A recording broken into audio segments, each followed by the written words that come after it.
এক নাম্বার খুশি হলো রোজাদার যখন রোজা রাখে, রোজা রাখার পরে যখন ইফতারের সময় হয় তখন আল্লাহ তাআলা সকল বান্দাদেরকে ক্ষমা করে দেয়। এক নাম্বার খুশি হলো এটা। দুই নাম্বার খুশি হলো আল্লাহ তাআলা ভোর রাত্রে মানুষ ফেরেশতাদেরকে দিয়ে খবর নিতেছে আমার কোন বান্দা মাগফিরাতের জন্য কামনা করছে, আমার কোন বান্দা নাজাতের জন্য কামনা করছে। যারা ক্ষমা চাচ্ছে আমি তাদেরকে ক্ষমা করে দিলাম, আর যারা জান্নাত চাচ্ছে আমি আল্লাহ রাব্বুল আলামিন তাদেরকে জান্নাতের ফয়সালা করে দিলাম। এটা হলো দুই নাম্বার রোজাদার। তিন নাম্বার রোজাদারের জন্য খুশির সংবাদ হলো কোন রোজাদার যদি সিয়াম সাধনার পরে ঈদগাহ ময়দানে আসার পরে সে যখন আল্লাহ তাআলার কাছে লুনাজানি করে, আল্লাহ তাআলা লুনাজানের কারণে ঈদে যেমন তার মনে আনন্দ উৎসব বেদনা খুব সুন্দর লাগে, তার মনে অনেক চমৎকার লাগে, খুশি খুশি লাগে, তখন সে যদি আল্লাহর কাছে ক্ষমা চায় আল্লাহ রাব্বুল আলামিন তাকেও ক্ষমা করে দেয়।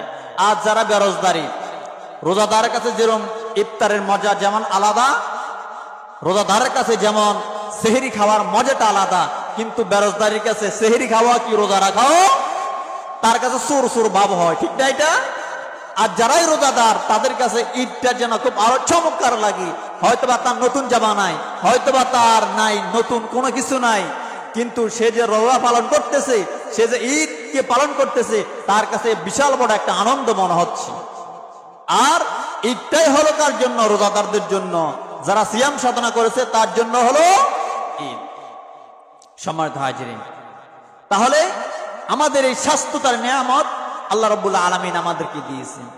এই মানুষ যদি এই নিয়ামত থেকে যদি আল্লাহ তাআলার কৃতজ্ঞতা প্রকাশ না করে, আল্লাহ রাব্বুল আলামিন বলছেন আমি তাকে কি করব? খুব আযাব দিব। এই জন্য আল্লাহ রাব্বুল আলামিন সূরা ইব্রাহিমের 7 নম্বর আয়াতের মধ্যে বলেন, লা ইন শাকারতুম লাযীদান্নাকুম ওয়া লা ইন কাফারতুম ইন্না আযাবি লাশাদীদ। তোমরা সতর্ক হও, আল্লাহ তাআলার কৃতজ্ঞতা প্রকাশ করো, আর আল্লাহ তাআলাকে বেশি বেশি স্মরণ করো। আল্লাহ তাআলা তোমাদেরকে যে নিয়ামত দিয়েছে এই নিয়ামতের কৃতজ্ঞতা প্রকাশ করো। সুখে হোক দুঃখে হোক তোমরা আল্লাহ তাআলার কৃতজ্ঞতা প্রকাশ করো। আর যদি কৃতজ্ঞতা প্রকাশ না করতে পারো, অবশ্যই ইন্না আযাবি লাশাদীদ, তোমরা আল্লাহর কাছে কি হবে? কঠিন আযাবের মধ্যে পড়ে যাবে, কঠিন আযাবের মধ্যে পড়ে যাবে। বিপদ আপদ সব আমাদের থাকবে, থাকার পরও আমরা শুকরিয়া করতে হবে কার? কথা বলেন, কার করতে হবে? আল্লাহ। একদিন মুসা আলাইহিস সালাতু ওয়াস সালাম, সংক্ষিপ্ত একটা ঘটনা বলি। মুসা আলাইহিস সালাতু ওয়াস সালাম আল্লাহর সাথে তুর পাহাড়ে যাইতেছেন আল্লাহর সাথে কথা বলার জন্য। কোথায় যাইতেছে? তুর পাহাড়ে। কি করার জন্য যাইতেছে? কথা বলার জন্য যাইতেছে। যখন তিনি কথা বলার জন্য যাইতেছেন, প্রতিমধ্যে তিনি দেখতেছেন একটা হরিণ রাস্তার মধ্যে দাঁড়ানো। মুসা যে রাস্তা দিয়ে যায়, এই রাস্তা দিয়ে কে দাঁড়ানো? হরিণ দাঁড়ানো। তখন তিনি ভাবলেন হরিণ অথবা আমাকে দেখে নাই। স্বাভাবিকভাবে মানুষ যখন হরিণ যখন মানুষ দেখে, হরিণ কি জায়গার মধ্যে দাঁড়িয়ে থাকে না চলে যায়? অবশ্যই চলে যায়। হরিণ, মুসা বলল হরিণ মনে আমাকে দেখে নাই, আমি একটু গলা ঝাড়ি দিই। তিনি গলা ঝাড়ি দিলেন, কিন্তু গলা ঝাড়ি দিবার পরও হরিণ আর যায় নাই। না যাওয়ার পরে হরিণ যখন মুসা আলাইহিস সালাতু ওয়াস সালাম হরিণের কাছে গেলে, তখন হরিণ মানুষের মতো জবান করে বললেন আসসালামু আলাইকুম, হে আল্লাহর নবী মুসা। মুসা আলাইহিস সালাম বলেন ওয়া আলাইকুম আসসালাম। হরিণ তুমি এখানে দাঁড়ানো কেন? তো তুমি কই যেতেছ? আল্লাহ নবী আপনি কই যেতেছেন? বলল আমি যেতেছি, আমি তুর পাড়ে যাইতেছি আল্লাহর সাথে সুয়াল করার জন্য, মানে কথা বলার জন্য। বলল আসলে কি আপনি আল্লাহর সাথে কথা বলতে চান? বলল হ্যাঁ আমি আল্লাহর সাথে কথা বলতে চাই। বলল আপনি তো আল্লাহর সাথে কথা বলতে গিয়ে আরো সকাল দেন, আজকে দেরি কেন? বলল আমার রাষ্ট্রীয় কাজ ছিল, এই জন্য আমি তাড়াতাড়ি আসতে পারি নাই। বলল তো এখন? বলল তুমি কি জন্য রাস্তার মধ্যে দাঁড়াইলে? হরিণ বলল। মুসা বলল, তখন হরিণ বলল মুসা তুমি আল্লাহর কাছে যে কথা বলবে আজকে, আমাদের ব্যাপারে একটা আল্লাহর কাছে আবেদন করবে। কি? বলল আমরা যে জঙ্গলে বসবাস করি, এই জঙ্গলে আজকে দীর্ঘদিন বৃষ্টি হয় না, পুকুরের মধ্যে পানি নাই, জঙ্গলের মধ্যে যে গুহাগুলি ছিল এই গুহার মধ্যে পানি নাই, তুমি আল্লাহর কাছে দোয়া করবে, আল্লাহর কাছে আরজ করবে, আল্লাহ কি আমাদেরকে বৃষ্টি দিবে না? বৃষ্টি না দিলে আমাদের মারা পানি না খেয়ে মারা যাবে। যখন না খাবে সন্তানগুলি দুধ পাবে না, সন্তানগুলি মারা যাবে। আল্লাহর কাছে একটু এই সুয়ালটা করবে। এই চুয়ালটা যখন মুসা আলাইহিস সালাম সর্বপ্রথম আল্লাহর কাছে গেলেন, যায় তিনি আল্লাহর সাথে কথা শুরু করলেন। কথা শুরু করে তিনি বললেন যে, আল্লাহ, আপনি কি ওই যে অমুক বাগানের মধ্যে জঙ্গলের মধ্যে আপনার কিছু মাখলুক আছে, হরিণ, এদেরকে জঙ্গলে কি বৃষ্টি দিবেন না? তখন বললো, অবশ্যই বৃষ্টি তো আমি দিব। বললো, কবে দিবেন? বললো, এভাবে মেঘ হয় আবার চলে যায়, মেঘ হয় আবার চলে যায়, আপনি বৃষ্টি কবে দিবেন? আল্লাহ বললেন, আমি বৃষ্টি দেব 100 বছর পরে। কত বছর? 100 বছর পরে দিব। মুসা নবীর মনটা খারাপ হয়ে গেলেন। 100 বছর পরে দিলে এই হরিণগুলিকে আর বাঁচার সম্ভাবনা আছে? পানি তো নাই। মুসা আলাইহিস সালাম আল্লাহর সাথে আর কোনো কথা বলেন নাই। তিনি আগে যে রাস্তা দিয়ে আসছেন, এখন এই রাস্তা ছেড়ে দিয়ে তিনি অন্য রাস্তা দিয়ে যাইতেছেন। এখন হরিণের বাঘ চোখটা অনেক দূরে চলে যায়, প্রায় 60 মাইলের দূরে চলে যায় হরিণের চোখ। তখন হরিণ দেখতেছে, কিরে মুসা আসবে ওই পথে দিয়ে, মুসা দিয়ে অন্য রাস্তা যায় দে। হরিণ একবারে দৌড়াইয়া যায়, ওই জায়গায় ধরলেন, কি ও মুসা, তুমি এই রাস্তা দিয়ে আসার কথা, এখন তো এই রাস্তা, তুই ওই রাস্তা চলে যাও। বললো, আমার অবস্থা বেশি ভালো না। বললো, আল্লাহ কি, আমি যে তোমাদেরকে একটা কথা জিজ্ঞেস করলাম, আল্লাহর কাছে তুমি আর স্পর্শ করো নাই? বললো, অবশ্যই করলাম। বললো, কি বলছে? আল্লাহ কিছু বলে নাই? বললো, যেটা বলছে, আমার তো মন খারাপ হয়ে গেছে, কিন্তু তোমার আরো মন খারাপ হয়ে যাবে। বললো, কি বলো? বললো, হ্যাঁ, এই কথা যখন বলেছেন মুসা আলাইহিস সালাম বললো, আল্লাহ যে কথা বলেছে এই কথা আমি তোমাকে বলতে পারবো না। বললো, আল্লাহ যেটা বলেছে এইটা তুমি আমাকে বলো। বললো, হে হরিণ। বললো, কি? বললো, আল্লাহ রব্বুল আলামিন বলছে তোমাকে যে বৃষ্টি দিবে 100 বছর পরে বৃষ্টি দিবে। কত বছর? হরিণ বলল, আলহামদুলিল্লাহ, আলহামদুলিল্লাহ। এই কথা বলার কারণে মুসার মনটা খারাপ হয়ে গেল। মুসা আলাইহিস সালাম বললেন, কিরে হরিণ, আমি পর্যন্ত খুশি হতে পারলাম না, তুমি কেন আলহামদুলিল্লাহ বললে? তখন হরিণ বলল, হে মুসা, আল্লাহ তাআলা পৃথিবীতে 100টি মায়া রেখে দিয়েছেন, একটা মায়া শুধু মানুষের মাঝে দিয়েছেন, আর 99টা মায়া আল্লাহ রাব্বুল আলামিন নিজের কাছে। এই একটা মায়ার মধ্যে 100 ভাগ করে আবার একটা ভাগ মানুষের মাঝে দিয়েছেন, আবার 99টা মায়াটা বিভিন্ন স্থানে দিয়েছে। যেমনি ভাবে কোনো মানুষের সন্তান যদি পানিতে পড়ে যায়, মা যেরকম চটপট করে, একটা মায়া পেয়ে যদি মানুষ যদি এই অবস্থা হয়, আল্লাহ রাব্বুল আলামিন আমাকে 100 বছর পরে বৃষ্টি দিবে। এই বৃষ্টি অবশ্যই, এই বৃষ্টির মধ্যে কোনো কল্যাণ রয়েছে, এই বৃষ্টির মধ্যে অবশ্যই কোনো কল্যাণ রয়েছে। এই কথা শোনার সঙ্গে সঙ্গে মুসার মনটা বড় খারাপ হয়ে গেলেন। মুসা বলল, হরিণে বুঝলো, আমি তো বুঝলাম না। মুসা বাড়ির দিকে চলে গেলেন, হরিণও জঙ্গলের দিকে যাইতেছে। মুসা আলাইহিস সালাম বাড়ির মধ্যে না যাইতে যাইতে উত্তর পশ্চিমে কালো মেঘ হয়ে ঠান্ডা বাতাস দিয়ে আল্লাহ রাব্বুল আলামিন বৃষ্টির ফয়সালা করে দিলেন। মিকাইল আলাইহিস সালাম বললেন, ও আল্লাহ রাব্বুল আলামিন, আপনি তো ওই জনপদের মধ্যে 100 বছর পরে বৃষ্টির কথা হবার কথা ছিল, আপনি কেন বৃষ্টির কথা বললেন? তখন আল্লাহ রাব্বুল আলামিন বললেন, হে মুসা, তুমি দেখো নাই? মুসা আল্লাহ বললেন, হে ইসরাফিল, তুমি কি দেখো নাই? হে মুসা আলাইহিস সালামের কাছে হরিণ যখন বলছে 100 বছর পরে বৃষ্টি হবে, তখন হরিণ বলছে কি? বলল, আলহামদুলিল্লাহ, ওই মাখলুক আমার প্রশংসা করার কারণে আমি 100 বছরের বৃষ্টিটা, আমি 100 বছর পরের বৃষ্টিটা আমি 100 বছর আগে নিয়ে আসলাম। এখন আমরা কত শুকর হইলাম, আমরা কত নাজ নিয়ামত পেয়েছি। আমাদের ডাইনে নদীর কূলে খালের পাশে ঘাসগুলি, নারিকেল গাছ, সুপারি গাছ, খেজুর গাছ। নারিকেল গাছের মধ্যে কি মিষ্টি পানি, খেজুর গাছের মধ্যে কি রস দেয়, এবং সুপারি গাছের মধ্যে বিভিন্ন ফল। এবং কাঁঠাল গাছের মধ্যে কোষার ভিতরে যে মিষ্টি ফলগুলি, আম গাছের মধ্যে যেভাবে আম দিয়ে মিষ্টি দিয়েছেন, আমরা এই নাজ নিয়ামতকে আমরা আল্লাহর শুকরিয়া জ্ঞাপন করতে পারি না।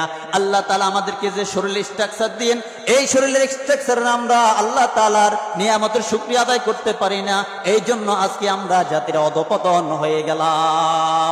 ঠিক না এটা? কথাটা কি ঠিক? তাহলে আমরা যদি হরিণ বুঝতো যে আল্লাহর নিয়ামত, আল্লাহর প্রশংসা যদি আমি করি, আল্লাহ তাআলা আমাকে অবশ্যই নিয়ামত দান করবে। এখন আমরা নিয়ামতের শুকরিয়া আদায় করতে পারি না, এই জন্য আল্লাহ তাআলা আমাদেরকে পরিপূর্ণ নিয়ামতও দেয় না। আজকে আমার আলোচনার বিষয় হলো, আল্লাহকে ভয় করলে আল্লাহ তাআলা তাদেরকে সাহায্য করা ওয়াজিব হয়ে যায়। যে ব্যক্তি আল্লাহকে ভয় করবে, আল্লাহ রাব্বুল আলামিন তার উপরে সাহায্য কি হয়ে যায়? ওয়াজিব হয়ে যায়। আপনি যদি আল্লাহ তাআলাকে ভয় করেন, আল্লাহ আপনাকে জান্নাত দিতে অবশ্যই বাধ্য হয়ে যাবে। আপনি যদি আল্লাহকে ভয় করেন, আল্লাহ আপনাকে বিপদ থেকে উদ্ধার করতে তার উপর ওয়াজিব হয়ে যাবে। আপনি যদি আল্লাহর দিকে হেঁটে হেঁটে যান, আল্লাহ তাআলা আপনার কাছে কুদে আসবে। আর আপনি যদি আল্লাহর কাছে কুদে যান, আল্লাহ তাআলা কুদরতি দিয়ে আপনার কাছে অটোমেটিকলি ভাবে চলে আসবেন। সুবহানাল্লাহ। তাহলে আজকে আমাদের আলোচনার বিষয় হলো, আল্লাহকে ভয় করলে আল্লাহ তাআলা তাদের উপর সাহায্য ওয়াজিব হয়ে যায়। আমরা সবাই কি আল্লাহকে ভয় করি? কথা বলেন, সবাই কি ভয় করি? আমার মনে হয় না আল্লাহকে আমরা ভয় করি।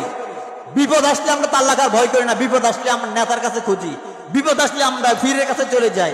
নিয়ম হচ্ছে, ভয় হলে নামাজের মুস্তায় দাঁড়িয়ে যাও। যখন আল্লাহ নবী যখন যুদ্ধের জন্য তৈরি হয়ে যেতেন, যখন আল্লাহ নবী যখন কোন শত্রু মোকাবিলা করতেন, কারো নেতার কাছে যেতেন না, কারো কাছে তিনি নেতৃত্বের বুদ্ধি পরামর্শ চাইতেন না। তিনি নামাজে দাঁড়িয়ে আল্লাহর কাছে সাহায্য চাইয়ে তিনি নেতৃত্বের জায়গাটা আল্লাহর কাছ থেকে তুলে নিতেন। এইটা হলো আল্লাহ নবীদের মুজিজা। আর আমাদের মুজিজা হলো, আমাদের কেরামতি হলো, আমরা যখন বিপদে পড়ে যাই, আমরা চলে যাই নেতার কাছে, যে নেতা আমি তো বিপদে পড়ে গেলাম, আমাকে তাড়াতাড়ি উদ্ধার করেন। আমার স্ত্রী অসুস্থ, আমরা খবর দিয়ে আগে হাসপাতাল, কোন হাসপাতালে ডাক্তার ভালো আছে। আমরা আল্লাহর সাথে তো কথা বলি না। যদি আল্লাহর সাথে কথা বলতাম, আল্লাহ আমাদেরকে এত বড় বড় রোগ দিতেন না। দেখেন অনেক বড় বড় আল্লাহর ওলিদের তেমন অসুস্থ তেমন হয় না, তারা আল্লাহর কাছ থেকে চেয়ে নেয়। এই জন্য আল্লাহ রাব্বুল আলামিন সূরা আলে ইমরানের 108 নম্বর আয়াতের মধ্যে বলেন, লাকিনিল্লাযীনা তাকাউ রাব্বাহুম লাহুম জান্নাতুন তাজরি মিন তাহতিহাল আনহার খালিদিনা ফিহা নুজুলাম মিন ইনদিল্লাহ। যারা নিজেদের রবকে ভয় করে, নিজের রবের বিধান অনুযায়ী চলে, আল্লাহ রাব্বুল আলামিন বলেন, আমি তাদের জন্য এমন এক বাগান সাজিয়ে রেখেছি। দুনিয়ার ভয় করার কারণে আমি আল্লাহ রাব্বুল আলামিন জান্নাতুন তাজরি মিন তাহতিহাল আনহার খালিদিনা ফিহা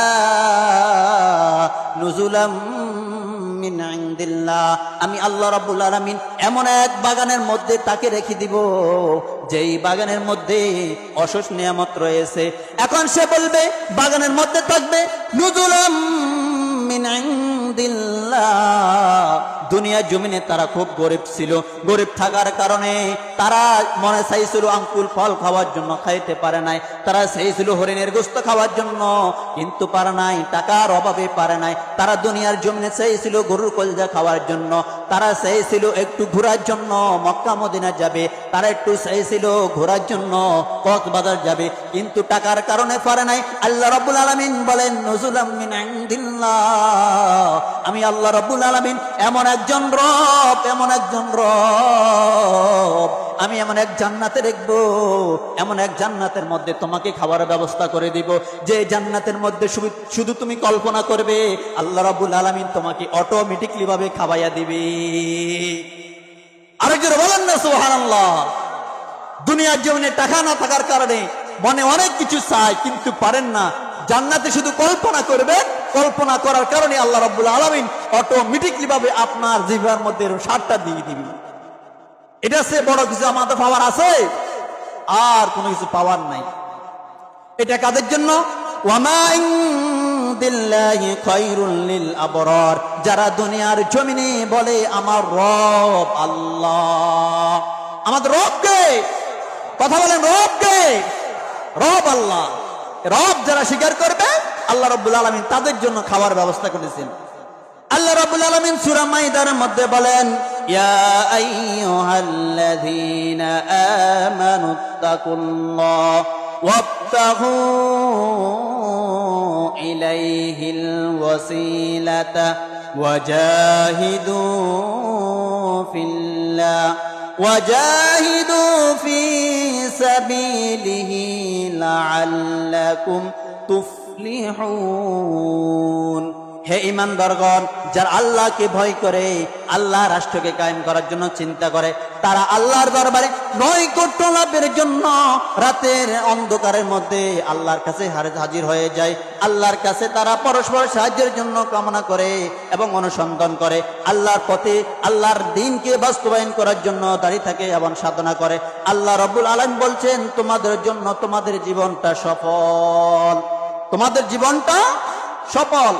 আল্লাহ রাব্বুল আলামিন সূরা বাকারা 284 নম্বর আয়াতের মধ্যে বলেন, লিল্লাহি মা ফিস সামাওয়াতি ওয়া মা ফিল আরদি ওয়া ইন তুবদু মা ফি আনফুসিকুম আও তুখফুহু ইউহাসিবুকুম বিহিল্লাহ فيغفر لمن يشاء ويعذب من يشاء والله على كل شيء قدير।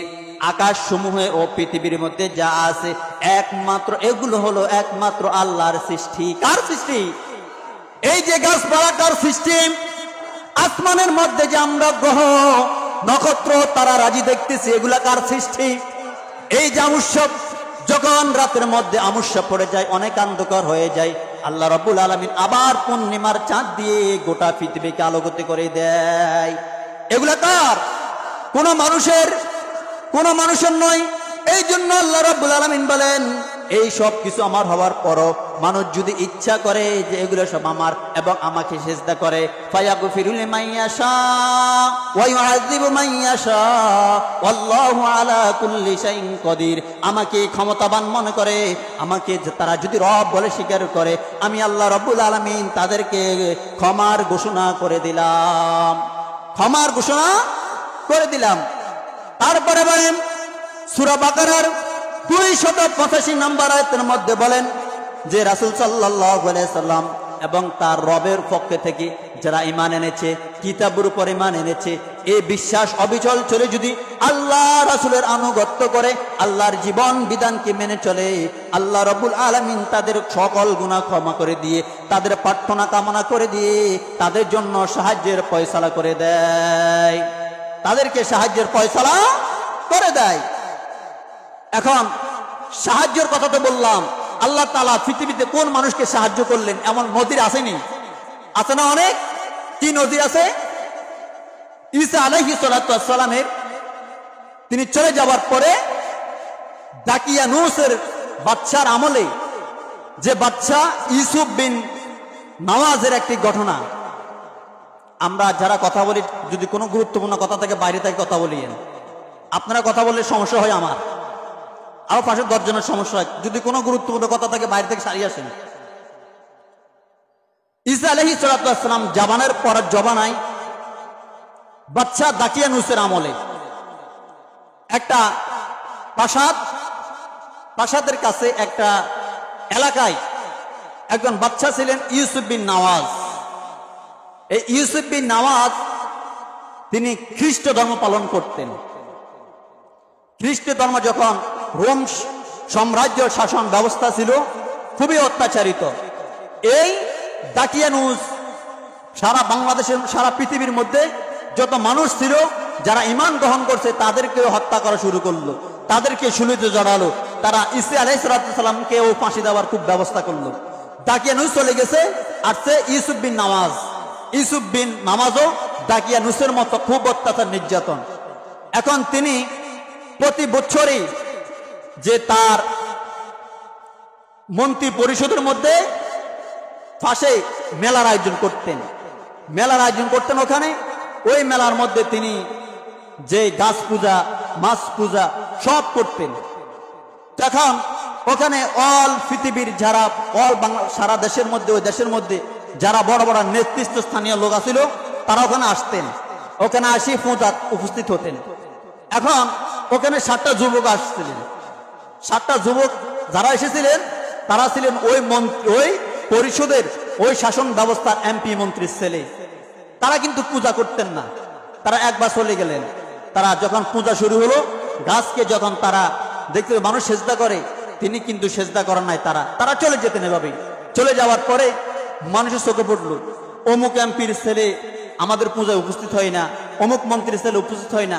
এটা সমাজের মধ্যে একটা কানাঘুষা ছড়িয়ে গেল। সমাজের মধ্যে যখন কানাঘুষা শুরু হয়ে গেল, হওয়ার পরে বাদশা বলল, এবার দেখো আমাদের আগামীতে পূজা আছে, তোমরা দেখো এই লোকগুলি আসে কিনা। তখন বাদশা গোয়েন্দা বিভাগ লাগাই দিল যে এই 7 জন যুবক কি আমাদের এই পূজার উপস্থিত হয় কিনা। তো কি করলো, মেলা শুরু হয়ে গেল, সবাই সেজা দিয়ে থাকলো। এখন 7 যুবক এখানে পূজায় আসলেন। আসি দেখতেছে মানুষগুলি আগের মতো সেজদা করে। তখন প্রথম যুবক যায়, একটা গাছের নিকট বসে থাকলেন। হায় আল্লাহ, এই যে তারা যে গাছকে সেজদা করে, গাছ কথা বলতে পারে না। এই জমিন যে আল্লাহ সৃষ্টি করেছেন ওই আল্লাহর তারা ইবাদত করে না। প্রথমে একজন বসলেন, দ্বিতীয়ত আবার বসলেন, আরেকজন বসলেন। কিন্তু এতে যে ঈমান আনছে, এই ঈমানের কথা বাচ্চা যদি জানে, বাচ্চা তাকে হত্যা করবে। এই জন্য তিনি বলে না। আবার আরেকজন আসলেন। এভাবে আস্তে আস্তে 7 জন আসলেন, কিন্তু একজনও কেউ ভয় কথা বলে না। আমি তো এখানে এসেছি ঈমান এনেছি, এই জন্য আমি এখানে এসেছি। কিন্তু তারা এসে কি জন্য? এখন একজন বলল, একজন ঈমান আনছে, ঈমান আনার কারণে তার ঈমানটা পদ্রুত হয়ে গেলেন, ঈমানের পরীক্ষাটা আরো বড় হয়ে গেলেন, তার ঈমানটা আরো বেড়ে গেলেন। তিনি বললেন, এই গাছের নিকট যে 7 জন যুবক বসছো, তোমরা কি জন্য বসেছো? আমি তো বলছি আমি এক আল্লাহর উপর ঈমান এনেছি।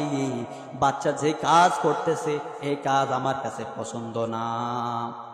বাচ্চা যে কাজ করতেছে, গাছ পূজা, মাছ পূজা, এটা আমার কাছে পছন্দ না। 7 জন যুবক বলল, আমরা এক আল্লাহর উপর ঈমান আনছি। এই কথা যখন সমাজের মধ্যে, রাষ্ট্রের মধ্যে ছড়িয়ে পড়লেন, রাষ্ট্রের মধ্যে ছড়িয়ে পড়ার পরে এখন তারা বাদশা বলল, শুনো, তার বাবাদেরকে, মন্ত্রীদেরকে বললেন, তোমরা তোমাদের সন্তানকে ইসলামে আমাদের পথে আনো, নতবা তোমাদের সন্তানদেরকে আমরা হত্যা করব। ওই মন্ত্রীরা তার নিজের গদি বাঁচানোর জন্য, তার সম্পদ বাঁচানোর জন্য সন্তানদেরকে ত্যায্য করে দিলেন। এইটাও বহু আমাদের এই আমলও ছিল।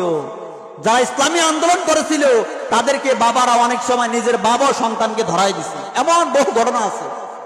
শুধু ইসলামী আন্দোলন করার কারণে নিজের আপন ভাইকে ধরাই দিছে পুলিশের হাতে, শুধু ইসলামী আন্দোলন করার কারণে।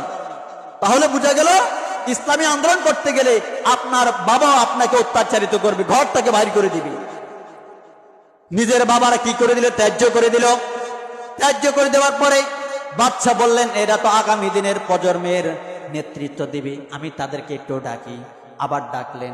ডাকার পরে বলল, তোমরা এখনো ছোট মানুষ, তোমরা এখনো বুঝো নাই, তোমরা এখনো টকবগে যুবক। আমি তোমাদেরকে 3 দিন সময় দিলাম। এই 3 দিনের মধ্যে তোমরা যদি ঈমান আনো, ঈমান যদি তরফ করো, তাহলে আমি তোমাদেরকে রাষ্ট্রের মধ্যে ভালো একটা মর্যাদা দিব। আর যদি ঈমান না আনো, আমি তোমাদেরকে শুলিতে জড়াবো। এই কথা যখন বলেছে, বাদশা বলেছে, তোমাদেরকে 3 দিনের সময় দিলাম।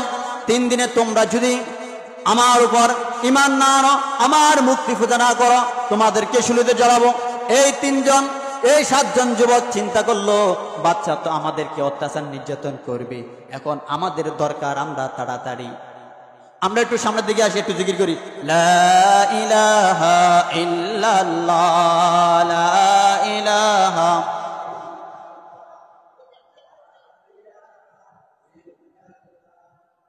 হুজুর, লা ইলাহা লা ইলাহা লা ইলাহা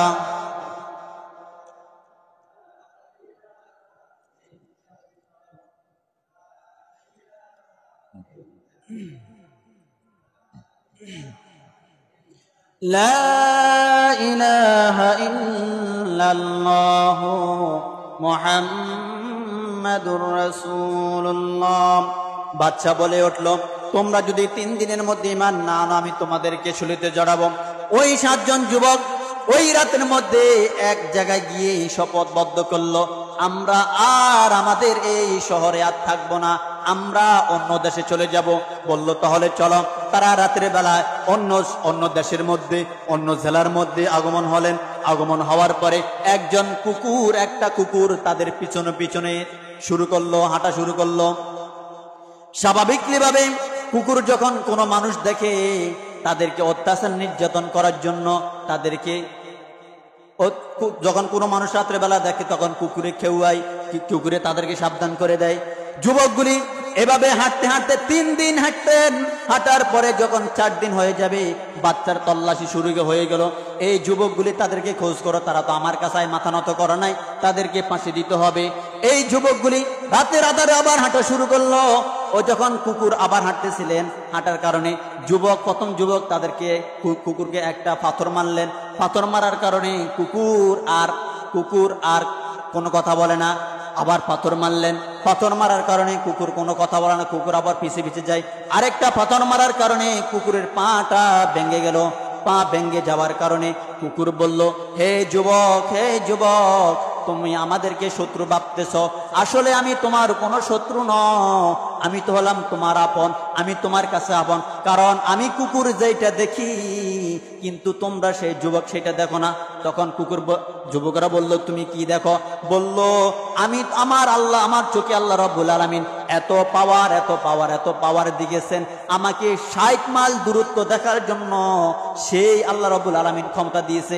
আমিও এই জালিমের দেশে আর থাকতাম চাই না, আমিও তোমাদের সঙ্গে যেতে চাই।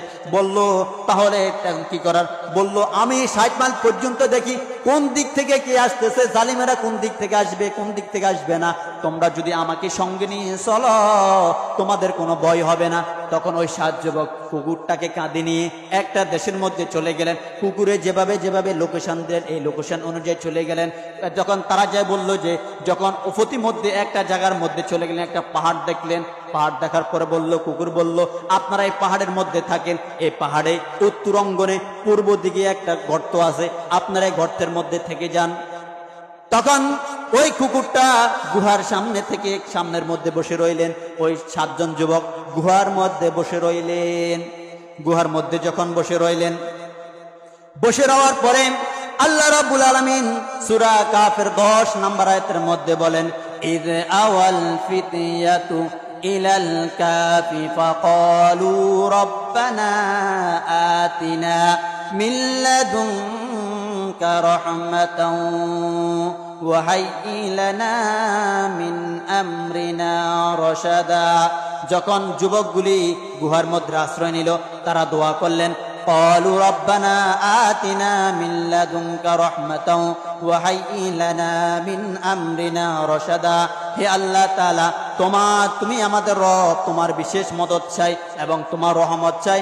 তুমি তোমার রহমত দিয়ে আমাদেরকে হেফাজত করো। তোমার রহমত দিয়ে আমাদেরকে কি করো? হেফাজত। আমরা অনেক সময় দোয়া করি না? আমরা আমাদের জীবনে দোয়া করি, আমাদের সর্বাঙ্গে আমরা দোয়া করি, ঠিক কিনা? এখন যুবকগুলি দোয়া করলো, আল্লাহ তোমার কুদরতি দ্বারা আমাদেরকে হেফাজত করা। আমরা তোমার উপর ঈমান আনার কারণে আমাদের উপর অত্যাচার নির্যাতন শুরু হয়ে গেল। এই যখন বলেছে, তখন আল্লাহ রাব্বুল আলামিন তাদেরকে ঘুম পড়ায় দিলেন। আল্লাহ রাব্বুল আলামিন বলেন, ফাদারাবনা আলা আযানিহিম ফিল কাহফি সিনিনা আদাদা। আমি তাদেরকে গুহার মধ্যে ঢুকাইয়া তাদের কান বন্ধ করে দিলাম। বছরের পর গভীর নিমজ্জনে দিলাম। এক ঘুমের মধ্যে আমি আল্লাহ রাব্বুল আলামিন তাদেরকে 309 বছর ঘুমাইয়া দিলাম। আমার মনে হয় আপনারা ওয়াজ বুঝেন নাই। ওয়াজ বুঝলে সুবহানাল্লাহ বললে পুরো এলাকা খবর হবার কথা ছিল। তারা আমার ইবাদত করার কারণে, আমার ইমান, আমার উপর ইমান আনার কারণে ওই গুহার মধ্যে আমি 309 বছর তাদেরকে ঘুমাইয়া দিলাম। সাহায্য কিভাবে? যখন তিনি 309 বছর তারা ঘুমালেন, ঘুমার পর আল্লাহ রাব্বুল আলামিন বলেন, সুম্মা বাআসনাহুম লিনা'লামা আইয়ুল হিজবাইন আহসা লিমা লাবিসু আমাদা। আর আমি তাদেরকে উঠিয়ে এই কথা স্মরণ করে দিলাম, কে কতক্ষণ ঘুমাইলো। তখন একজনও বলল, আমরা মনে হয় সকালে ঘুম গেছি, এখন বিকাল হলো। আরেকজন বলল, না মাত্র 3 ঘন্টা ঘুমাইলাম। আরেকজন বলল, না আমরা আর অল্প কতক্ষণ ঘুমাইলাম। এভাবে করতে করতে তারা বাজারে গেলেন। এখানে অনেক বিস্তারিত কাহিনী, যেহেতু সময় নাই, এখানে অনেক কাহিনী। তারা বাজারে গেলেন, বাজারে যায় তারা রুটি কেনার জন্য গেলেন। রুটিওয়ালার কাছে যখন টাকা দিলেন, টাকা দেখে রুটিওয়ালা বলল, কি ওই লোকে রুটি কেনার জন্য গেল, যাই বলতেছে, ভাই একটা রুটি কত? বললো একটা রুটি হলো 10 টাকা। তো দুর্মিয়া, আমরা পাগল নাকি? কালকে 4 রুটি নিলাম, এক টিয়া দিই, অনকন একটা রুটি 10 টাকা। এটা আশ্চর্যের বিষয় না। ওরা যে 300 বছর ঘুমাইছে, ওরা কি এটা জানে? ওরা দেখতে রাস্তাঘাট সব পরিবর্তন হয়ে গেল। তখন ওই দোয়ানদারের সাথে তর্ক হয়ে গেলেন। এভাবে করতে করতে এলাকার চেয়ারম্যান মেম্বার জানে গেলেন। এলাকার মেম্বার স্যার মানে তাদের টাকা দেখলেন, দেখিয়ে দেখতেছে টাকার মধ্যে সাল অনুযায়ী তাদের এই টাকার বয়স এবং তাদের ঘুমের বয়স 309 বছর হয়ে গেলেন। আর অনেক কাহিনী আরেকদিন শোনাবো। তাহলে আল্লাহ রাব্বুল আলামিন আমাদেরকে যেই তার ইবাদত করলে আল্লাহর সাহায্য তো ওয়াজিব হয়ে যায়, এটাই হলো খুব প্রমাণ। ঠিক আছে কিনা?